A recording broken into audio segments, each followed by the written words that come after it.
वैशाली नगर स्थित Ajmer press club में आज मीट द प्रेस कार्यक्रम का आयोजन किया गया। मीट द प्रेस कार्यक्रम में मुख्य अतिथि कुछ कर गुजरने की चाह और जज्बा रखने वाले जिला कलेक्टर प्रकाश राजपुरोहित रहे। इस कार्यक्रम में शहर के पत्रकारों द्वारा जिला कलेक्टर प्रकाश राजपुरोहित से सवाल पूछे गए, जिसके जवाब उनके द्वारा बड़ी शालीनता से दिए गए। मीट द प्रेस कार्यक्रम में जिला कलेक्टर से शहर की समस्याओं, कोरोना महामारी, स्मार्ट सिटी के कार्य और अस्पताल की व्यवस्थाओं जैसे कई मुद्दों पर सवाल किए गए, जिनके जवाब देते हुए जिला कलेक्टर ने अपनी आने वाली योजनाओं और वर्तमान में किए जा रहे कार्यों की जानकारी पत्रकारों को दी। इस अवसर पर प्रेस क्लब के अध्यक्ष डॉक्टर रमेश अग्रवाल ने अपने उद्बोधन में अजमेरू प्रेस क्लब के बारे में जिला कलेक्टर को जानकारी दी, साथ ही उन्हें प्रेस क्लब के भवन का अवलोकन भी करवाया।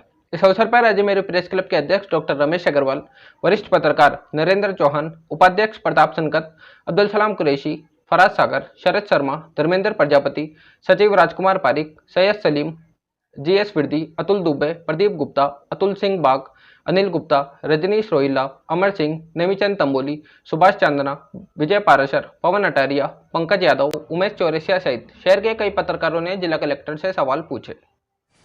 अजमेरू प्रेस क्लब के सभागार में जिला कलेक्टर प्रकाश पुरोहित जी का बहुत बहुत स्वागत है। प्लीज आप सभी से एक बार फिर निवेदन है कि कोरोना गाइडलाइन के हिसाब से सोशल डिस्टेंसिंग रखें, एक चेयर छोड़ के बैठे, मास्क आवश्यक रूप से लगाएं। इधर चेयर्स खाली पड़ी हैं, आप लोग इधर आ जाए।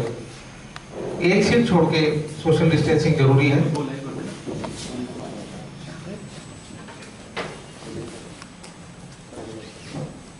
मैं स्वागत की औपचारिकता के लिए अजमेरू प्रेस क्लब के अध्यक्ष डॉक्टर रमेश अग्रवाल को आमंत्रित करता हूं कि वे जिला कलेक्टर प्रकाश पुरोहित जी का स्वागत करें।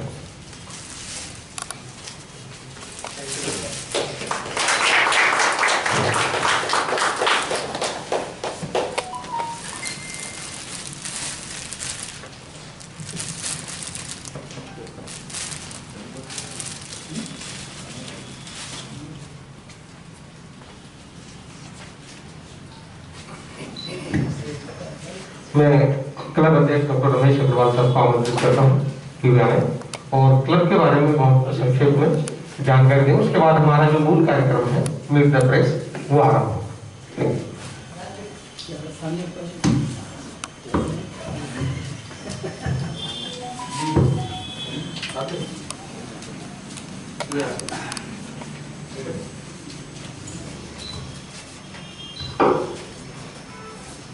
सम्मानीय जिला कलेक्टर साहब, अजमेरू प्रेस क्लब परिवार के मेरे वरिष्ठ साथियों और समस्त क्लब परिवार, यहाँ पधारे हो सभी पत्रकार साथियों,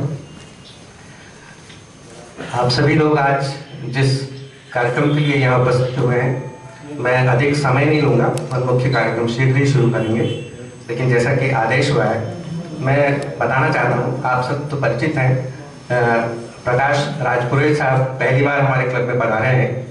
उनकी जानकारी लेके बता दूं कि अजमेरू प्रेस क्लब देश के उन चुनिंदा प्रेस क्लब्स में से है जो कि अपनी रचनात्मक और एकेडमिक एक्टिविटीज के लिए जाने जाते हैं। ज़्यादातर प्रेस क्लब्स सिर्फ लाइट रिक्रिएशन और हल्की फुल्की चीज़ों के लिए बने होते हैं, लेकिन अजमेरू प्रेस क्लब बाकायदा अपना एक वैल्यू सिस्टम रखता है और इसके लक्ष्य हैं और समाज में भी अपनी भूमिका को भली भांति समझता है। अजमेरू प्रेस क्लब पहले भी कई तरह की एक्टिविटीज समाज में भी जाकर इन्होंने की है और सारी एक्टिविटीज अपने आप में यादगार रही है। शहर के लिए अजमेरू प्रेस क्लब ने एक साइकिल रैली आयोजित की थी जिसका उद्देश्य था सबके लिए स्वास्थ्य और स्वच्छता, और ये एक इसका बड़ा स्वागत भी हुआ था। जिला प्रशासन भी इसमें हमारे साथ में था और अजमेर की ऐतिहासिक साइकिल रैली वो थी जैसी न उससे पहले कभी हुई और न उसके बाद कभी हुई। तो इस तरह की एक्टिविटीज क्लब करता रहता है। मैं आप सबकी जानकारी के लिए बताना चाहता हूँ, आज हमारे लिए सौभाग्य का विषय है। मैं क्लब के बारे में बताऊँ, उसके साथ साथ सम्मानीय प्रकाश राजपुरोहित जी के बारे में बताऊँ कि वो अजमेर का सौभाग्य है कि ऐसे अधिकारी इस शहर के अंदर तैनात हुए हैं और जो मैं पिछले कई समय से जिसको ऑब्जर्व करता हूँ, मैं खबरों के अंदर भी देखता रहता हूँ और जो आप सब भी इस बात के साक्षी हैं कि अजमेर में पिछले कुछ समय के दौरान जो बदलाव आए हैं उसके पीछे एक बड़ी भूमिका प्रकाश जी की रही है। बहुत अच्छी बात यह है कि जो उनके कामकाज की विशेषता, अक्सर देखा है अजमेर में अधिकारी आते हैं, आते ही बहुत जोश और खरोश दिखाते हैं, काफी एक्टिविटीज दिखाते हैं, लेकिन धीरे धीरे बाद में सारी चीजें उसी ढर्रे पर चल निकलती है। लेकिन मैं ये महसूस करता हूँ और आप सब लोग भी इस बात के साक्षी होंगे कि आपके काम की सबसे बड़ी विशेषता इस शहर ने जो महसूस की है वो है कंसिस्टेंसी। आप जिस दिन आए उस दिन से आज तक आपके काम का जोश, आपका कामकाज का तरीका, आपकी शैली वो की वही है। हम सब रोजाना देखते थे कि कोरोना के उस खतरनाक काल के दौरान भी आपका नियमित रूप से अस्पताल के अंदर जाना, वहाँ की व्यवस्थाओं को देखना, स्वयं उसको मॉनिटर करना, ये सब आप देखते थे बगैर इस बात से चिंता किए हुए कि मेरे स्वास्थ्य का क्या होगा। और सबसे बड़ी खुशखबरी जो अभी पिछले दिनों, अभी परसों ही हम लोगों ने हमारे पत्रकार साथियों के साथ शेयर की है कि जो स्मार्ट सिटी अजमेर के लिए एक बहुत बड़ा चैलेंज बना हुआ था, तो स्मार्ट सिटी के कामों के अंदर बहुत शुरुआती बहुत धीमी गति से हुई, बीच में कई अड़चनें आई, एजेंसी रद्द हो गई, उस कंपनी के साथ में जो करार था वो नहीं हो पाया, कई कामों से काम ही बहुत शुरुआती बहुत देर से हुई उसकी। लेकिन पिछले कुछ समय से जो रफ्तार पकड़ी थी उसने अभी गजब का रूप ले लिया। जो 54वें स्थान पर अजमेर हुआ करता था आपकी मेहनत से, वो अब 19वें स्थान पर अजमेर आ गया है। और ये बहुत बड़ी उपलब्धि है जो हम नियमित रूप से देखते हैं कि आपने जो कंसिस्टेंट तरीके से उसका निरंतर फॉलोअप जिस तरीके से काम किया, जिस तरह से उसका निरंतर टाइमली रिव्यू आप करते रहते हैं, हर हफ्ते उसकी मीटिंग करते हैं, हर हफ्ते कामों को देखते हैं, उसको गति देने का प्रयास करते हैं। अगर उनको केंद्र से फंड की लिहाज से कहीं से भी कोई दिक्कत आ रही होती है तो आप उसको अपने लेवल पर पेन लेके जुटाने का प्रयास करते हैं। तो मैं समझता हूँ कि अजमेर शहर का सौभाग्य है। और एक बहुत अच्छी बात जो मैंने देखी है, हमारे साथी, हमारे पंकज यादव और हमारे बहुत सारे साथी निरंतर आपके संपर्क में रहते हैं, मुझे बताते रहते हैं आपके बारे में कि आप कोई भी काम मीडिया कॉन्शियस होके या लोगों की वाहवाही के लिए नहीं करते, आप अपने उसको निरंतर एक पूजा की तरीके से, उनकी अपनी आदत की तरीके से उस काम को करते हैं और बहुत ज्यादा प्रचार प्रसार में विश्वास नहीं करते। लेकिन उसके बावजूद यदि मीडिया के लोग आपसे संपर्क करते हैं तो उनसे बिल्कुल उसी दोस्ताना तरीके से मिलते हैं। अक्सर क्या होता है, कई लोगों के लिए मैंने जो जीवन में देखा कि ईमानदारी उनके लिए बोझ बन जाती है और वो ईमानदारी उनकी इतनी लाउड हो जाती है कि वो लोगों पर हावी होना शुरू कर देते हैं, उनके व्यवहार में एरोगेंस आ जाती है। लेकिन आपके साथ में एक अनोखा संयोग ये है कि अच्छे ईमानदारी से काम करने के साथ साथ आपका व्यवहार भी, सारे पत्रकार अजमेर की आपकी तारीफ करते हैं, आप मीडिया फ्रेंडली भी हैं। हमारी यही कामना है कि आप इसी तरह से बने रहें, इसी तरीके से आपके काम में भी गति बने रहे और आपको भी शहर से पूरा सहयोग मिले और आपकी बदौलत इस शहर में बदलाव आए। मीडिया को भी इसी तरीके से आपका सानिध्य मिलता रहे। मैं आपको बहुत बहुत शुभकामनाएं देता हूँ। मैं समझता हूँ कि आज की ये मीट द प्रेस बहुत सफल रहेगी। हमने अपने नियम बना रखे हैं मीट द प्रेस के, आप सब लोगों को उनकी जानकारी दी जा चुकी है। आप बिल्कुल दोस्ताना माहौल के अंदर बातचीत करें। यहाँ पर कोई जैसे संसद में सवाल जवाब करते हैं उस तरह का बिल्कुल बात नहीं करें। आप बिल्कुल सहज तरीके से आप भी रहते हैं और सहज तरीके से आपसे भी व्यवहार की अपेक्षा है, तो इसका आनंद लें और इस कार्यक्रम को सफल बनाएं। बहुत बहुत धन्यवाद, शुभकामनाएं। थैंक यू रमेश जी भाई। अब मैं जिला कलेक्टर महोदय को आमंत्रित करता हूँ कि वे आए और अपना आसन ग्रहण करें। और कोई दिक्कत नहीं है तो बड़ा वो अजीब सा जवाब तो सारे देने की कोई इशू नहीं है। अच्छा थोड़ा सा वेट देखेंगे अजीब सा।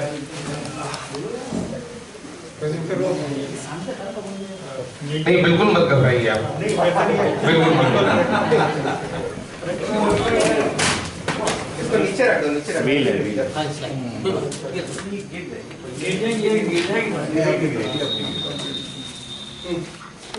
ठीक है। अगर पहले 10-15% पॉजिटिविटी थी तो भी आप एक्स्ट्रापोलेट कर सकते हो।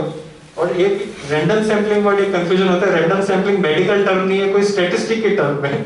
ऐसा कोई भी गाइडलाइन में ऐसा नहीं है कि भाई रैंडम सैंपलिंग का क्लियर कट क्राइटेरिया होता है कि जो सार्स के पेशेंट हैं जितने भी हॉस्पिटल में रिपोर्ट कर रहे हैं, वो एक पैसिव सर्वेलेंस का तरीका होता है कि वो आप सर्वेलेंस करोगे कि किस किस एरिया में कितने रिपोर्ट हो रहे हैं।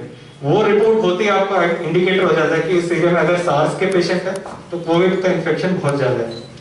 तो अभी अपनी पॉजिटिविटी रेट 1000 से ऊपर टेस्ट हो रहे हैं। जेलन का अगर आप आंकड़ा ले तो जेलन 1000 से ऊपर सैंपल ले रहा है, और हमें 2% से ऊपर मान सकते हैं कि हमारे लिए अलार्मिंग हो जाता है। अगर 2 से 3% अगर हो जाए पॉजिटिविटी रेट तो हमारे एक अलार्मिंग होगा। तो कंसिस्टेंटली आप देखेंगे अपने इलेक्शंस भी हुए, फिर वोट्स भी हुआ, तो अभी भी अजमेर लकी है कि वो पॉजिटिविटी रेट इतनी नहीं हुई, और सार्स के जो पेशेंट्स हैं वो भी अपने इतने रिपोर्ट नहीं कर रहे।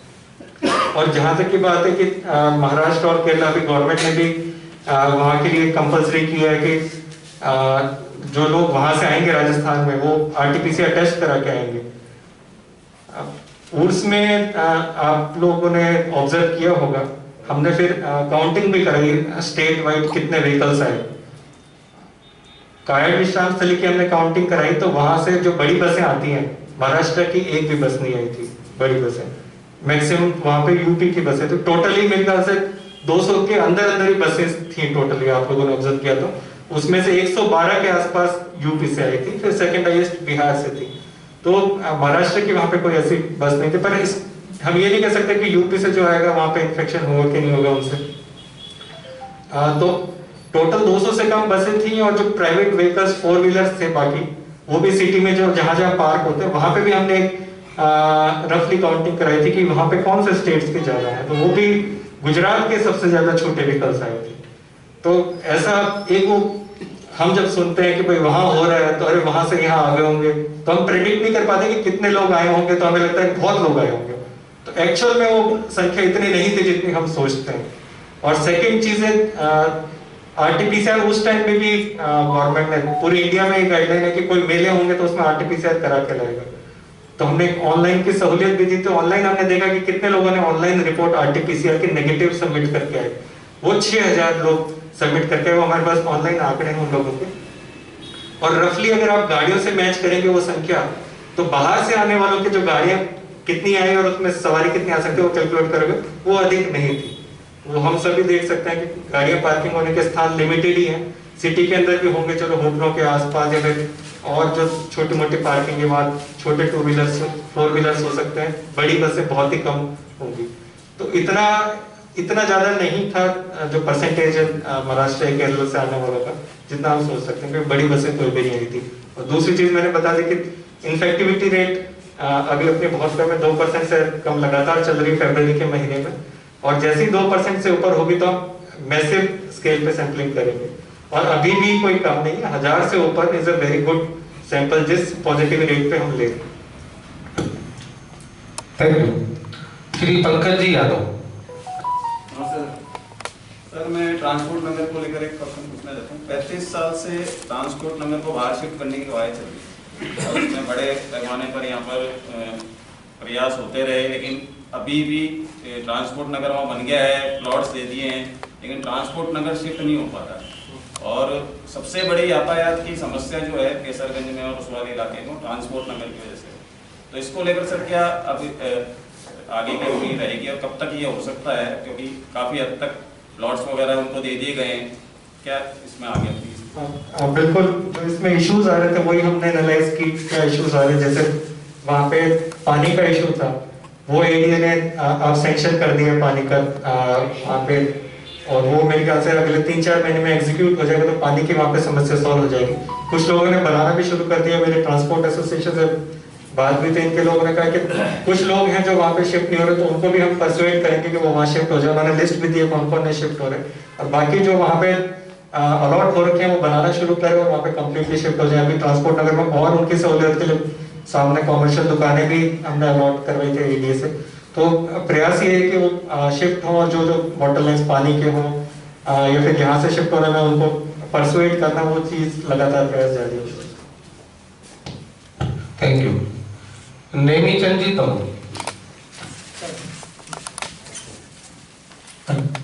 अजमेर विकास प्राधिकरण और नगर निगम द्वारा जो भूखंड आवंटित किए गए हैं उनके फ्री होल्ड के लिए 2 राज्य सरकारों ने 3 बार आदेश जारी कर दिए, और इसके नियम भी बन चुके हैं, लेकिन इस पर अभी कार्रवाई नहीं हुई। सर, इस पर कब तक कार्रवाई हो सकती है और इसमें क्या योजना है आपकी? ये फर्स्ट टाइम मेरे को ये इशू आपके थ्रू पता चला। मैं डॉक्यूमेंट देख लूंगा और उसके बाद ही मैं कर पाऊंगा। जो मेरे पास इतना टाइम भी नहीं था कि अभी आने से पहले कि मैं इसके डॉक्यूमेंट देखता हूँ और उसमें क्या अड़चन आ रही है, तो अपन इसको एग्जामिन करने के बाद और अधिकार से डिस्कस करने के बाद कैसे एग्जीक्यूट करा सकते हैं तभी हम बताते हैं।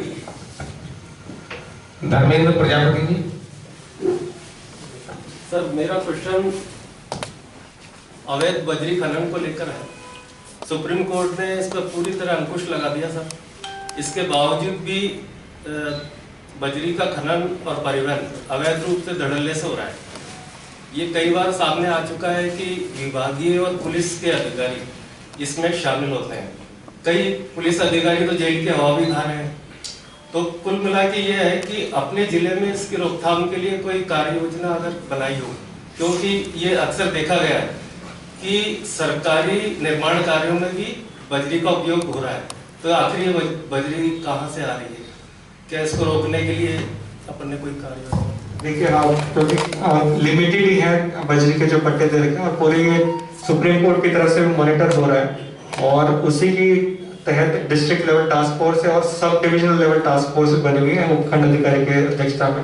अपने यहाँ पे रूपनगढ़ और अराई वहाँ पे जो बेड्स है वहाँ पे एसडीएम जो है लगातार कार्य करते हैं। Joint team SDM, mining engineer, police और सबकी 4-5 विभाग के अधिकारियों को मिला के ज्वाइंट टीम बनी हुई है और वो लगातार उसमें कार्रवाई करती है और लगातार हम फॉलो अप करते हैं कि कम से कम वहाँ पर हो और इस पर पूरी तरह रोक लगा के हम रखें। अपने एरिया में ये प्रॉब्लम इतनी वाइड स्केल नहीं है जितनी अपने पड़ोस के नीचे वाले जिलों में है। वहाँ पे रिवर बेड्स ज्यादा है, अपने यहाँ पे इतने रिवर बेड्स है नहीं, पर नियमित रूप से इसकी जो टास्क फोर्स है वो कार्रवाई करती है। श्री उमेश चौरसिया। नमस्ते सर। स्मार्ट सिटी के लिए इंफ्रास्ट्रक्चर जितना जरूरी है उतना ही मैं समझता हूँ सिविक सेंस और कल्चरल एक्टिविटीज भी जरूरी हैं। उसी से रिलेटेड मेरा क्वेश्चन है सर। पूर्व में कुछ वर्षों में सूचना केंद्र का जो हॉल है वो और ओपन जो रंगमंच है वो कलाकारों जो व्यवसायिक कलाकार हैं जो बहुत कम साधनों में अपना काम करते हैं उनके लिए और साहित्यकारों के लिए निःशुल्क मिलता था या फिर बहुत न्यूनतम शुल्क पे उनको दिया जाता था, जैसे 500 रुपए बिजली पानी का खर्चा ऐसा लेकर के। अब सर उसकी कॉस्ट 5,000 रुपए कम से कम हो गई है। 5,000 जमा कराने पर ही वो हॉल मिलता है। इसी तरह जवाहर रंगमंच का भी जो मूल्य है वो 25,000 से ज्यादा हो गया है। इतनी बड़ी राशि देना व्यावसायिक जो कलाकार हैं, जो साहित्यकार हैं, उनके लिए मुझे नहीं लगता कि संभव होगी और इसीलिए शायद ये एक्टिविटीज कम हो रही हैं धीरे धीरे शहर में। तो क्या सर फिर से इन व्यावसायिक कलाकारों साहित्यकारों के लिए ये सुविधा उपलब्ध हो सकेगी न्यूनतम मूल्य पर या निःशुल्क रूप से? मैं डिस्कस करूंगा कि कितने ऑपरेटिंग एक्सपेंसेस आते हैं, क्योंकि हमारा पर्पस भी उससे कोई जो बनाया रेवेन्यू जनरेट करना तो है नहीं, उसका पर्पस लोगों को फैसिलिटी देना ही है। तो जितना ये भी नहीं है कि उसका रखरखाव के अभाव में वो खराब हो जाए, पर जितना रखरखाव का एक्सपेंसेस आता है वो कैलकुलेट करते हैं कि ओवर चार्जिंग भी ना हो। पर फ्री संभव नहीं है, पर रीजनेबल चार्ज हो, इसका एग्जामिन कराएंगे प्रपोजल दोनों एजेंसीज। श्री राकेश कौशिक जी। नमस्ते सर। सर मैं ये जानना चाह रहा था कि जो स्मार्ट सिटी में दिव्यांगों और निःशक्त जन के लिए क्या विशेष प्रावधान किए जा रहे हैं? अधिकतर सर आप शहर में देखेंगे तो जो भी मॉल या बिल्डिंग्स बन रही हैं उनमें इन नियमों की अनदेखी की गई है कि एक रैंप होना चाहिए प्रॉपर, एक रेलिंग होनी चाहिए। तो इसमें पूरी CPWD की गाइडलाइन है जो एक्सेसिबल इंफ्रास्ट्रक्चर को लेकर बनाई गई है भारत सरकार के द्वारा। उन सभी नियमों की अनदेखी हो रही है सर। तो इसमें मैं कुछ जानना चाह रहा था जिला प्रशासन की तरफ से क्या है? बिल्कुल आपका ये पॉइंट बिल्कुल सही है कि जितने भी गवर्नमेंट फैसिलिटीज हो या फिर जो दूसरी फैसिलिटीज दूसरे डेवलपर दे रहे हैं उसमें दिव्यांगों के लिए पूरा ध्यान रखा जाना चाहिए। जो नए इंफ्रास्ट्रक्चर जो बनते हैं उसमें 100% ये ध्यान रखा जाता है और कोशिश ये है पुराने जो इंफ्रास्ट्रक्चर बने हुए हैं उसमें भी रैंप हो या फिर अगर बड़ा कोई बिल्डिंग है उसमें एस्केलेटर हो, तो पहले तो हमारे पास गवर्नमेंट बिल्डिंग्स सारी कवर हो जाए, ये पूरा एफर्ट रहता है। तो मेजर गवर्नमेंट बिल्डिंग्स आप देखेंगे ये फैसिलिटीज आपको सारी जगह मिलेगी रैंप की, और जहाँ नहीं भी होती तो वहाँ कोई बड़ा काम नहीं है रैंप बनाना अगर कोई टेक्निकल दूसरी वजह से अड़चन ना हो।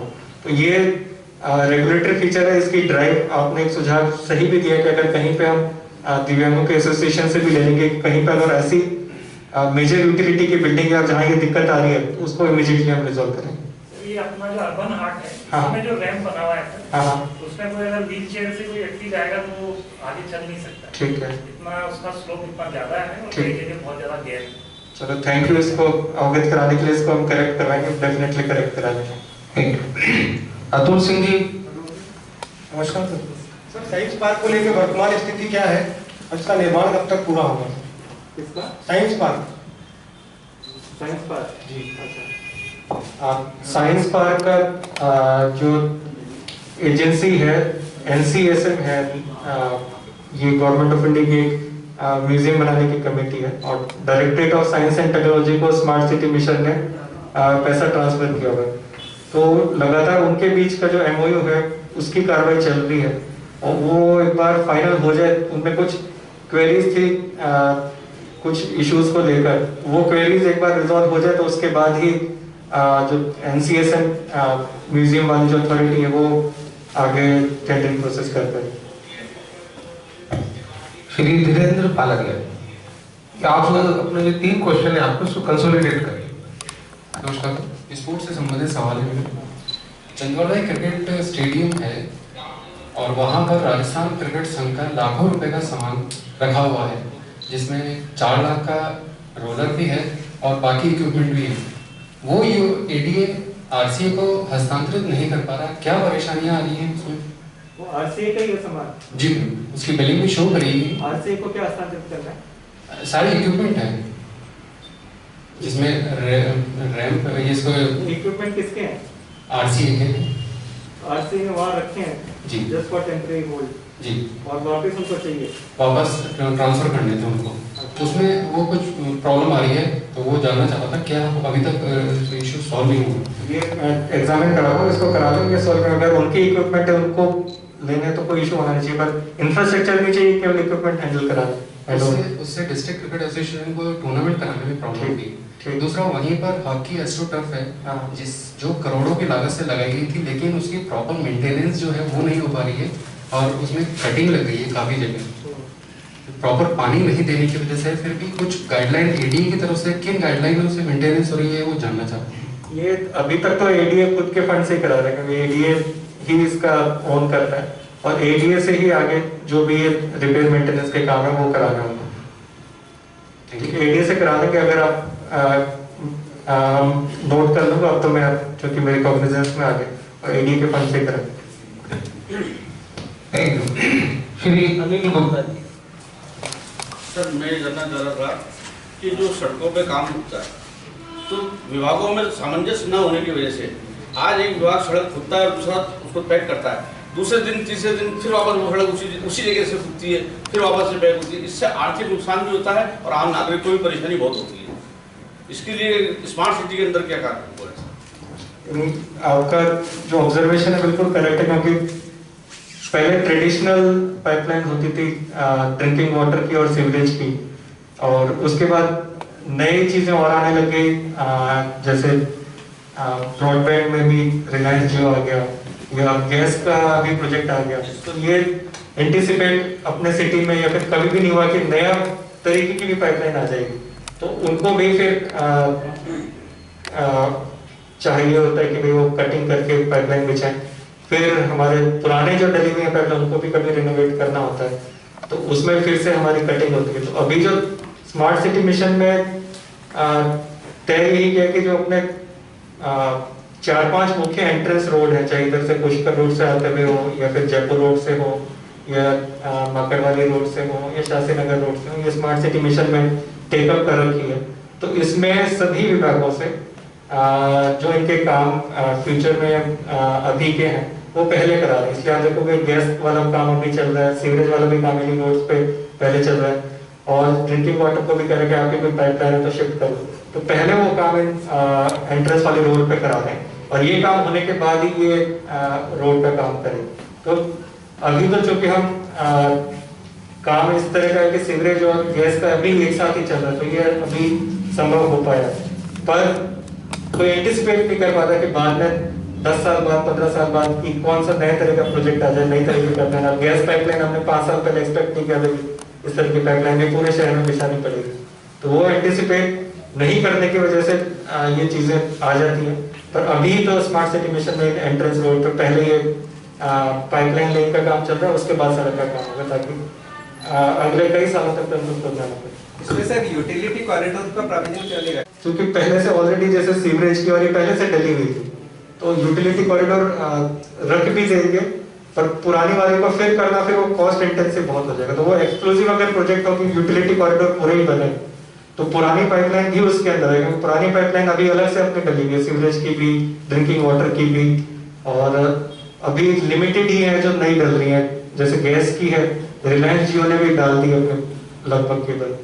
यूटिलिटी कॉरिडोर कई सिटीज ने किया, तो नया जो डेवलपमेंट है वहां तो यूटिलिटी कॉरिडोर फिर भी फिजिबल है। अभी इनका भी चल रहा है, डिस्कॉम ने भी अपना अंडरग्राउंड किया है। नए में तो हमें डेफिनेटली नया अगर कोई डेवलपमेंट कर रहे हैं उसमें तो यूटिलिटी कॉरिडोर डाल चाहिए, उसमें इंफ्रास्ट्रक्चर अभी तक डाला ही नहीं। और इसमें अपने पास इतना फंड भी नहीं है कि हम यूटिलिटी कॉरिडोर के साथ साथ डाल दें। Thank you. आप ऐसा कौन सा काम करना चाहते हैं जो सबसे ज्यादा जरूरी है और आप अपने कार्यकाल में उसको पूरा करना चाहते हैं ताकि जनता को फायदा मिले? सर काम बहुत सारे चल रहे हैं, रोज प्रेस नोट आते हैं, पढ़ते हैं सर।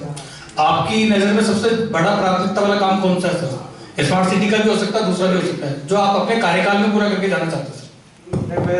ऐसे वैसे हमारे कार्यकाल चेंज होता रहता है, तो ऐसी मैं फीलिंग रखता नहीं कि मैं अपना कार्यकाल में पूरा कराऊं, वो सही भी नहीं है।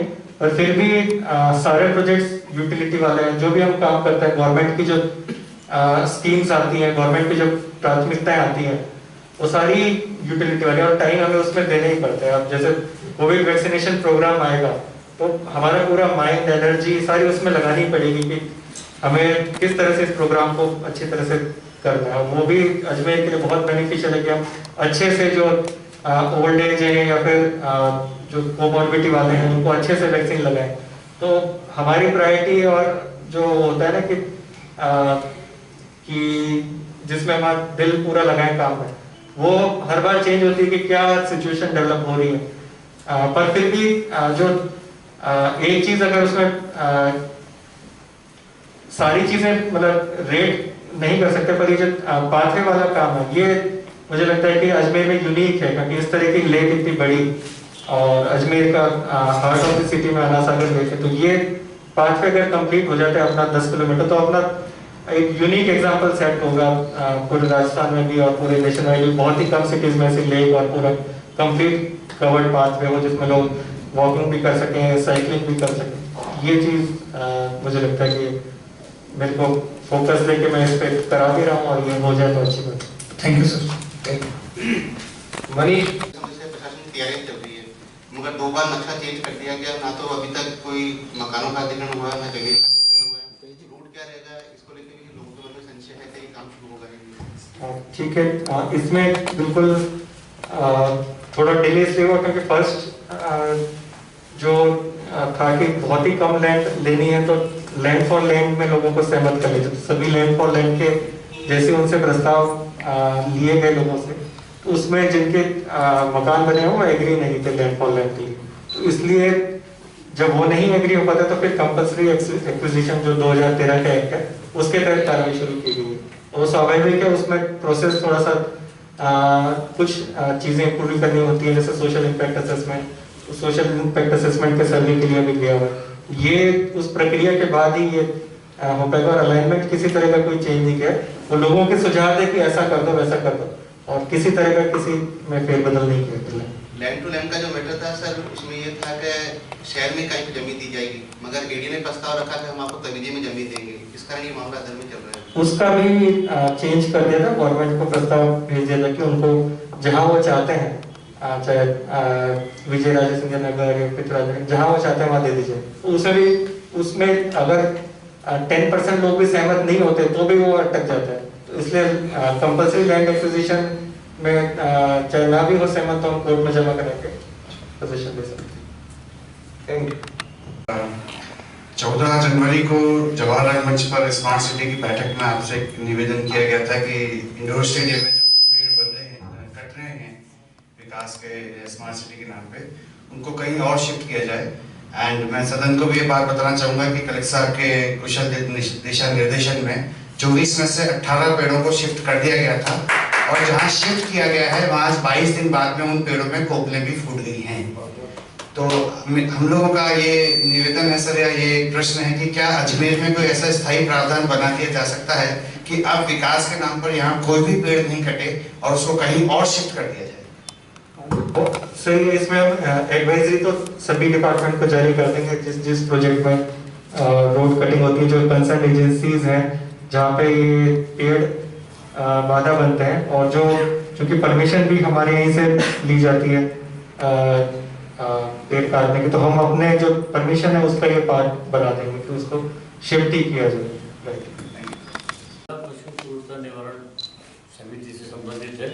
राज्य सरकार ने पशुओं के साथ होने वाली क्रूरता पर रोकथाम के लिए जिला स्तर पर पशु क्रूरता निवारण समिति का गठन किया गया है। Animal welfare board of India के मेमोरेंडम एंड बायलॉज के मुताबिक 6 मार्च 2020 को और राजस्थान गवर्नमेंट पशुपालन विभाग के डायरेक्शंस में अजमेर जिले की भी पुनर्गठन किया जा चुका समिति का। इसे 1 साल का समय हो गया है। नियमानुसार 1 साल में 6 बैठक हो जानी चाहिए थी। और मेरा प्रश्न ये है कि पशु निवारण समिति के पुनर्गठन को 1 साल हो गया, अभी तक एक भी बैठक का आयोजन नहीं हुआ, और इस 1 साल के दौरान कई मामले पशु क्रूरता से संबंधित सामने आए, जिनका बैठक नहीं होने के कारण विचार विमर्श करके निवारण नहीं किया जा सका। तो कुछ ऐसी बैठकें जो नहीं हो पाई उसको दोबारा कंटिन्यू किया जाएगा, और इसके SPCA की बैठक भी बिल्कुल लगातार आगे जारी रहेगी। पहले अजमेर एक बहुत छोटा हिस्सा था, फिर धीरे धीरे फैलता हुआ जिस जगह आप बैठे हैं अभी हम लोग, आप सब लोग यहाँ तक, और उससे भी आगे निकल गए। यहाँ की इसके समाधान के लिए एक सब्जी मंडी यहाँ बनाई गई थी माकड़वाड़ी रोड पे। सर उस पर मतलब वो बन के सब तैयार पड़ी हुई है, पर वो किसी काम में नहीं आ रही सर। बिल्कुल ये मेरे ध्यान में जब आया तो हमने डिप्टी डायरेक्टर मंडी और मंडी प्रशासक ADM सिटी के पास जाए, उनको बोला कि इसमें अलॉटमेंट की कार्रवाई जल्दी की जाए, और अलॉटमेंट की इन्होंने एप्लीकेशंस भी ले ली हैं वहाँ के लिए, और उन्होंने अपनी मंडी समिति की बैठक भी शायद कमिंग वीक में रखी है, ताकि अलॉटमेंट प्रोसीजर पूरा हो जाए और वहाँ लोग बना के शिफ्ट हो जाए। राजकुमार जी, एसोसिएशन के लोग हैं, और जहाँ पे वेटिंग जोन है उसमें लाइसेंस फीस लेके उनको ID कार्ड जारी करके वहीं पे स्थापित करने का, उस कमेटी को रिवाइव करके उन्हीं से रेगुलेशन कराएंगे कि आप जहाँ स्थान दिए वहीं पे बैठे, और बाकी नगर निगम बाकी जगह से हटाए। तो ये नियमित एक्सरसाइज करनी पड़ेगी नगर निगम को। ठीक है, थैंक यू सर।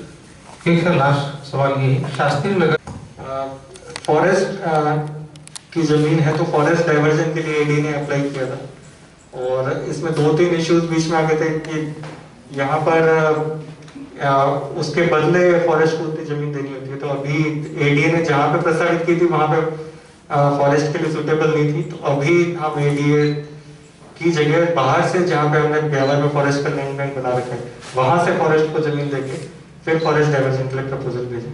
तो ये फॉरेस्ट डाइवर्जन के प्रोसेस में जी सर, एलिवेटेड रोड जो बाटा चौराहे पर जो एंड होने जा रहा है, तो वहाँ व्यापारियों का प्रदर्शन है कि अगर वो चौराहा बिल्कुल खत्म होने की कगार पर होगा, व्यापारियों को काफ़ी नुकसान होगा, तो उस पर क्या रहेगा? इसमें चूंकि जो इशू है मेजर तो टेक्निकल है कि जो उनकी डिमांड है कि शिफ्ट होने वाला, तो वो टेक्निकल जो टीम है उनकी तरफ से इस समय संभव नहीं है कि टेक्निकली उसका कहीं पर भी अलाइनमेंट आगे पीछे किया जाए।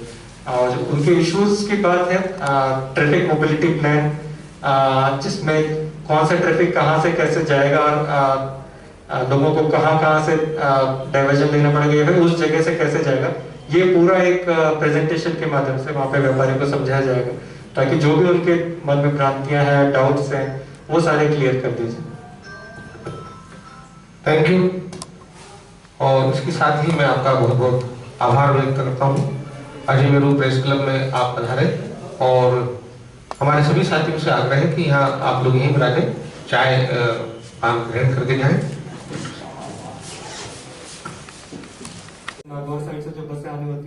उसके लिए प्लान आउट किया हुआ है। उसको भी इनके साथ बैठ के जो ट्रांसपोर्टर्स हैं, जो बस एसोसिएशन वाले, इनके साथ बैठ के डिस्कस करेंगे कि वहां पर आप ठहराव कराएं बसों का, ताकि वो व्यवहारिक चीजें कई आ जाती हैं, जैसे कि वो वहां से लोगों का अंदर मूवमेंट है, उसको भी अगर व्यवहारिक बनाए कि वहां पे टेम्पो या ऑटो हो जो वहां पे से लोगों को लेके आ जा सके। ये कुछ चीजें जो व्यवहारिक आ रही है उसको भी रिजॉल्व कराने की कोशिश करें। सर नमस्ते सर, मेरा प्रश्न सर जो पब्लिक लाइब्रेरी गांधी भवन उससे संबंधित है, जो उसका जो सदस्यता की जो प्रक्रिया है वो बहुत जटिल है। उसमें पार्षद के साइन कराने पड़कर के फॉर्मेलिटीज हैं, तो उसका सरलीकरण हो जाए ना तो उसका ज़्यादा से ज़्यादा लोग उपयोग करके और उससे पुस्तकालय का अच्छा एक उपयोग हो सकता है। तो उसके संबंध में ठीक है, थैंक यू। आपका सुझाव नोट करवा लेता हूँ मैं और इसमें बात करेंगे नगर निगम से। सर एक निवेदन ये था कि ये वेंडर नॉन वेंडर जोन बने हुए हैं, ये प्रॉपर इम्प्लीमेंट नहीं होते हैं। जैसे स्पेशली ये जो है जेलन के आसपास का एरिया है, वहाँ ये इनको ये हटाते हैं, फिर वापस वहीं आके हो जाते हैं, फिर प्रॉपर इम्प्लीमेंट नहीं हो पाते हैं। ऐसे ही जो है चूड़ी बाजार है, मदागिर है, पड़ाव है, वो पूरा एरिया ऐसा इतना कंजस्टेड जाता है क्योंकि वो लोग थोड़े टाइम के लिए हो जाते हैं, पुलिसमैन आता है, हटाता है, वापस वही का वही हो जाता है। इसी प्रकार से जगह जगह जहाँ भी आप देखें ये बोर्ड लगा रखे हैं वेंडर्स नॉन वेंडर जोन का, वो प्रॉपर इम्प्लीमेंट नहीं होते हैं। तो इसलिए मेरा आपसे निवेदन है कि इसमें आप थोड़ा सा उचित कार्रवाई। ठीक है, बिल्कुल सही बात है आपकी। जो इसमें नया लेजिस्लेशन भी आया था, नया एक्ट भी आया था, और उसके तहत टाउन वेंडिंग कमेटीज भी बनी हुई है, जिसमें टाउन वेंडर्स से ही एसोसिएशन के लोग हैं, और जहाँ पे वेंडिंग जोन है उसमें लाइसेंस फीस लेके उनको आईडी कार्ड जारी करके वहीं पे स्थापित करने का, उस कमेटी को रिवाइव करके उन्हीं से रेगुलेशन कराएंगे कि आप जहाँ स्थान दिए वहीं पे बैठे और बाकी नगर निगम बाकी जगह से हटाए। तो ये नियमित एक्सरसाइज करनी पड़ेगी नगर निगम। ठीक है, थैंक यू सर। एक है लास्ट सवाल ये, शास्त्री नगर से जलाना अस्पताल वाला जो रोड है वो 4 लेन प्रस्तावित है, कुछ पार्ट उसमें रुका हुआ है, वो कहाँ रुका हुआ है? फॉरेस्ट की जमीन है, तो फॉरेस्ट डाइवर्जन के लिए ईडी ने अप्लाई किया था, और इसमें 2-3 इश्यूज बीच में आ गए थे कि यहाँ पर उसके बदले फॉरेस्ट को उतनी जमीन देनी होती है। तो अभी एडीए ने जहाँ पे प्रस्तावित की थी वहां पे फॉरेस्ट के लिए सुटेबल नहीं थी, तो अभी हम एडीए की जगह बाहर से जहाँ पे हमने बिहार में फॉरेस्ट का अरेंजमेंट बना रखा है वहां से फॉरेस्ट को जमीन देके फिर फॉरेस्ट डाइवर्जन के लिए प्रपोजल भेजें। तो ये फॉरेस्ट डाइवर्जन के प्रोसेस में जी सर, एलिवेटेड रोड जो बाटा चौराहे पर जो एंड होने जा रहा है, तो वहाँ व्यापारियों का प्रदर्शन है कि अगर वो चौराहा बिल्कुल खत्म होने की कगार पर होगा, व्यापारियों को काफी नुकसान होगा, तो उस पर क्या रहेगा? इसमें चूंकि जो इशू है मेजर तो टेक्निकल है कि जो उनकी डिमांड है कि शिफ्ट होने वाला, तो वो टेक्निकल जो टीम है उनकी तरफ से इस समय संभव नहीं है कि टेक्निकली उसका कहीं पर भी अलाइनमेंट आगे पीछे किया जाए। और उनके इश्यूज की बात है ट्रैफिक मोबिलिटी प्लान, जिसमें कौन सा ट्रैफिक कहाँ से कैसे जाएगा, लोगों को कहाँ से डाइवर्जन लेना पड़ेगा या फिर उस जगह से कैसे जाएगा, ये पूरा एक प्रेजेंटेशन के माध्यम से वहां पे व्यापारी को समझाया जाएगा, ताकि जो भी उनके मन में भ्रांतियां हैं, डाउट्स हैं, वो सारे क्लियर कर दीजिए। Thank you. और इसके साथ ही मैं आपका बहुत बहुत आभार व्यक्त करता हूँ। अजमेरू प्रेस क्लब में आप पधारे, और हमारे सभी साथियों से आग्रह है कि यहाँ आप लोग यहीं विराजें, चाय पान ग्रहण करके जाएं। Thank you.